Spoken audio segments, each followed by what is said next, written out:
Salut à tous, c'est Lilou pour Totis et aujourd'hui on est avec Christina qui est en deuxième année de licence d'histoire. Salut Christina. Salut Lilou.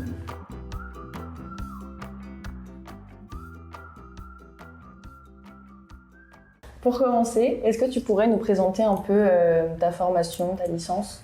Alors du coup moi je suis en deuxième année à l'université Paris 1 Panthéon-Sorbonne.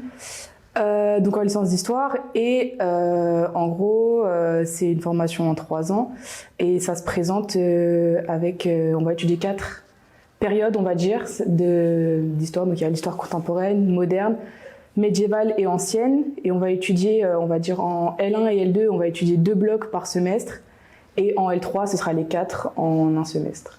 Pour la licence d'histoire simple, en fait, on a 4 matières fondamentales par année. Je parle vraiment par année. Par semestre, du coup, on a 2 matières fondamentales. Par exemple, en L1, au premier semestre, ça va être histoire contemporaine et histoire moderne. En plus de ça, on aura des matières de méthodologie qui sont obligatoires, avec des TD comme de l'anglais. Je crois qu'il y a un TD de français, il me semble, mais je me souviens plus. Au deuxième semestre, il y a de l'informatique. Et il y a des matières complémentaires. Donc, on a un choix de 3 matières.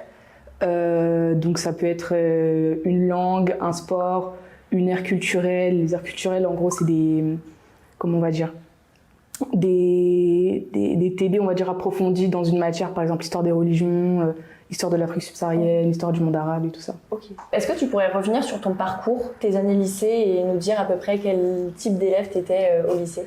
Alors, du coup, moi, au lycée, j'étais pas vraiment quelqu'un de très brillant. J'ai jamais été super forte au lycée, même au collège, j'étais plutôt quelqu'un qui était dans la moyenne. Je travaillais pas beaucoup, je m'en sortais pour avoir on va dire le maximum en faisant le minimum. Mais du coup, oui, donc moi j'ai été la première année de la réforme parce que je suis en 2003 et j'avais en spécialité, j'avais AGGSP, anglais et SVT. Et contrairement à ce qu'on pourrait penser, j'ai gardé anglais et SVT en terminale. Et voilà. Ok, donc t'es allée en licence d'histoire en n'ayant pas l'aspect exactement, exactement. En fait, il y avait eu une grosse embrouille avec mon prof de première. Et j'avais pas vraiment apprécié le programme de première parce que c'était vraiment axé géopolitique et moi ça m'intéressait pas trop. C'était plutôt l'aspect histoire géo que j'aimais, puis finalement j'ai abandonné. En plus mon prof je l'aimais pas. Donc du coup j'ai gardé anglais et SVT, mais après j'ai beaucoup regretté de pas l'avoir gardé quand j'ai vu le programme de terminale. Est-ce que je peux te demander comment tu as connu ta formation ? Alors ma formation au début c'était pas vraiment une évidence parce que je comptais plutôt faire des licences de LLCER anglais. Et en fait j'ai vraiment beaucoup kiffé le programme d'histoire géo de terminale, mais vraiment en tronc commun, pas en spécialité. Et du coup mon prof il m'a beaucoup parlé de ses études parce qu'il était à Paris 1, il a fait son master à Paris 1. Et en fait à partir de là je me suis dit que qui ne tentait rien n'a rien, on n'avait rien, et donc du coup j'ai mis 2 vœux sur Parcoursup vraiment à 2 heures avant la fermeture, un peu dans le désespoir. Et finalement, ça a été là où j'étais acceptée et je regrette pas du tout parce que je pense que si j'avais fait une licence d'anglais ou autre chose, je pense que j'aurais pas autant kiffé que ce que je fais maintenant. Et pour toi, comment ça s'est passé Parcoursup ? Du coup, au début, c'était très difficile parce que je savais pas vraiment ce que je voulais faire. J'étais un peu perdue. Je me suis dit, je voulais pas faire vraiment de la SVT, même si c'était ma spé. J'avais pas vraiment d'idée. J'avais mis quelques licences du coup d'anglais, LLCER, mais en fait rapidement je me suis rendu compte que ça m'intéressait pas. Parce que j'aime bien l'anglais, mais de là faire des études de texte à longueur de journée, c'était pas vraiment ma passion. Du coup, j'avais hésité aussi avec une LEA, mais j'avais pas du tout le niveau pour faire une LEA anglais-espagnol. Donc du coup, je me suis orientée vers l'histoire et franchement, je regrette pas du tout d'avoir fait ce choix aujourd'hui. Est-ce que je pourrais te demander comment s'est passée ta transition du lycée à la fac ? Alors moi, ma transition, elle s'est bien passée socialement, on va dire, mais très mal pédagogiquement parce que je suis sortie du lycée en ayant du coup des bases en histoire assez faibles, on va dire, parce que j'avais pas fait l'aspect en terminale. Et puis surtout, j'avais aucune méthode de travail. Je suis arrivée à la fac, c'est comme si on me lâchait dans la nature, j'y connaissais rien. Donc ça a été pour moi la première année de fac, c'était un gros échec. J'ai redoublé j'ai redoublé et j'ai repassé énormément de matières. Mais en fait avec de la détermination, je me suis rendu compte que l'histoire c'était vraiment ce que je kiffais faire et que du coup j'ai tout refait et jusqu'à du coup être major de promo dans certaines matières, donc c'est plutôt cool. Est-ce que tu aurais une mise en garde pour tous les étudiants qui arrivent en licence ? Pour la licence d'histoire et même je pense pour les licences en général, aller aux cours magistraux.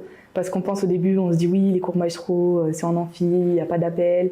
On peut penser rapidement, se dire bon, je vais sécher, j'irai à celui de la semaine suivante. Et au final, ça devient un cercle vicieux. On finit par ne plus aller à un seul et on finit par sécher tout le semestre. Donc non, franchement, aller aux cours magistraux, c'est hyper important. Parce qu'en fait, tout ce que vous allez voir en TD, si vous n'avez pas été au CM avant ou que vous avez pas vu le CM avant, ça va être très très difficile. Il y en a certains qui arrivent à s'en sortir, mais personnellement, ça n'a pas été mon cas. Est-ce que tu pourrais nous donner une semaine type en licence d'histoire? Alors en fait, nous par exemple, on n'a pas d'emploi du temps déjà, comme au lycée, on ne nous donne pas d'emploi du temps. Ça veut dire que à Paris 1, en histoire, on est tellement nombreux qu'on doit choisir tous nos horaires de TD en ligne, donc on a des inscriptions pédagogiques. Ça va vraiment du TD d'histoire jusqu'au TD d'anglais, on choisit tout en ligne. Et des fois, c'est un peu compliqué parce qu'il y a énormément de gens qui se connectent, donc on se retrouve avec un emploi du temps qui n'est pas forcément celui qu'on voulait initialement. Mais bon, on s'adapte. Après, on reste en licence 1, c'est en moyenne une vingtaine d'heures de cours par semaine. En licence 2, je crois que c'est 22-23 heures, et il me semble qu'en licence 3, c'est 18 heures. Donc après, voilà, les cours, en fait, on les choisit un peu comme on veut, en fonction des horaires qui nous arrangent, quoi. Par exemple, moi, personnellement, je suis plus une adepte des cours du soir. La plupart de mes TD, ils se terminent à 20 heures ou à 21 heures, parce que j'ai plus d'attention le soir en cours plutôt que le matin à 8 heures. Mais après, voilà, chacun choisit comme il veut. Est-ce que tu pourrais nous parler de ta méthode de travail? Alors, moi, ma méthode de travail, c'est que quand je vais sortir d'un TD, même si du coup je sors très tard de mes TD, il est 20h, je vais tout de suite travailler en fait les devoirs qu'on a à faire pour la semaine suivante. Ça veut dire que je ne veux pas me dire je vais procrastiner, je vais attendre la semaine suivante ou je vais attendre la semaine de les faire. Non, quand j'ai par exemple 2 commentaires de texte, 2 dissertations ou quoi que ce soit à faire, je vais le faire directement après pour avoir le TD en mémoire. Et pareil pour les cours magistraux, moi je fais une prise de notes mais assez rapide pendant les CM.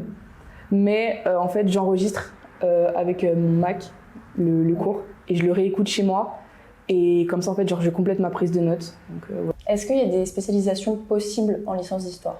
Alors oui, il y a des spécialisations possibles. Dès la première année, dans les matières complémentaires, on a le choix, c'est pas obligatoire, mais on peut prendre une aire culturelle.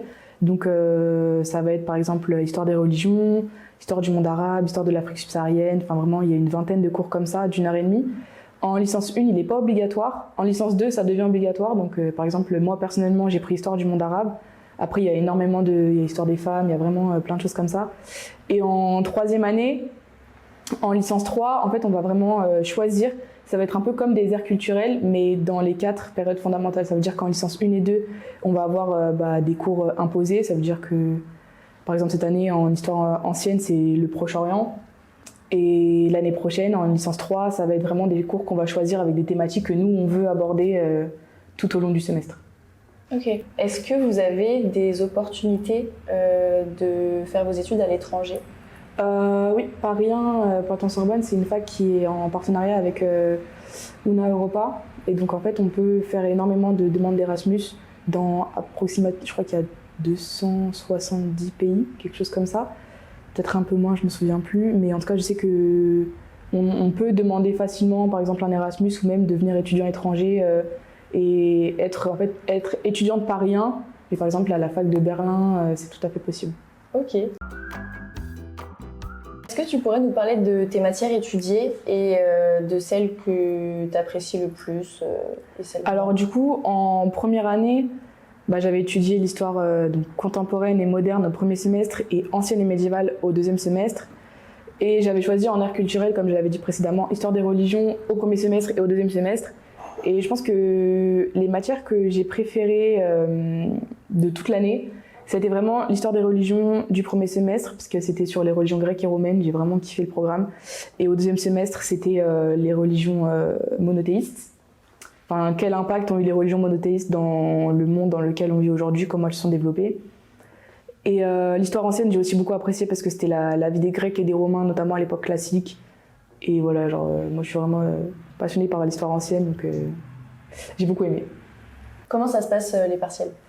Alors du coup, pour les partiels d'histoire fondamentale, on a des partiels de 3 heures. On peut partir au bout de 1 heure, je crois, ou 1h30, et on a droit jusqu'à 1 heure de retard. Passer 1 heure de retard, ils ne nous acceptent plus en partiel, et donc il faudra aller directement au rattrapage. Après, chaque matière a son partiel, on va dire. Par exemple, pour ceux qui vont prendre une option de géographie, le partiel, ça va se présenter comme un QCM. Pour les matières d'histoire fondamentale, ça va être essentiellement de la dissertation et du commentaire. Par exemple, moi, en histoire des religions, c'était des questions de cours. En fait, chaque matière a son partiel propre, on va dire. C'est important, la vie sociale aussi en licence. Oui, c'est sûr que moi, par exemple, je parle aussi en tant que membre d'une association. Je suis membre de l'ASH, donc l'association des sciences humaines, qui représente la licence notamment d'histoire de l'art et aussi de philosophie. Et c'est vrai que quand on est dans une fac où il y a autant d'étudiants, parce qu'à Paris 1, c'est presque 50 000 étudiants, et dans le campus où je suis, on est près de 13 000. C'est vrai que quand on est tout seul, surtout dans une promo où il y a autant de monde, c'est compliqué. Franchement, des fois, ça peut être dur, je pense. Donc pour moi, l'intégration sociale, c'est aussi un facteur important quand on est en études sup en général, je trouve. Est-ce que tu aurais un mot sur les débouchés de ta formation? Alors les débouchés de ma formation, en vrai, ils sont nombreux, dans le sens où, en faisant une licence d'histoire, on peut par exemple faire un master de relations internationales. Enfin, en fait, t'es pas obligé de faire un master d'histoire après une licence d'histoire. Ça ouvre donc quand même beaucoup plus de portes. Après, moi, personnellement, je sais que je veux continuer en master d'histoire, en master de recherche. Donc ça ouvre quand même beaucoup de portes sur les métiers de l'enseignement, du journalisme aussi, je crois, tous les métiers de la culture. Je sais que j'ai une copine à moi qui est en master 1 en histoire médiévale et elle a pour projet de devenir conservatrice de musée, je crois. Donc voilà, en vrai, ça ouvre quand même vachement de métiers sur la culture et l'enseignement et ouais, le journalisme aussi un petit peu, mais surtout la culture et l'enseignement. Est-ce que tu aurais un dernier mot pour les étudiants qui souhaiteraient rentrer en licence d'histoire? Ayez une bonne méthode de travail, parce que c'est quand même assez difficile, surtout à Paris 1, parce que moi je parle d'un point de vue que Paris 1 c'est quand même la meilleure licence d'histoire de France et la 8e meilleure mondiale. Donc il faut quand même avoir beaucoup de motivation. Ce sera pas facile tous les jours, c'est beaucoup d'apprentissage. Mais si vous avez la motivation et la détermination d'y arriver, il ne devrait pas y avoir de problème. Franchement, tout le monde peut y arriver si on a la foi et la détermination. On arrive à la fin de cette vidéo. Merci à tous d'avoir regardé et merci à Christina d'avoir répondu à nos questions. Et on se retrouve bientôt sur Totis. Ciao!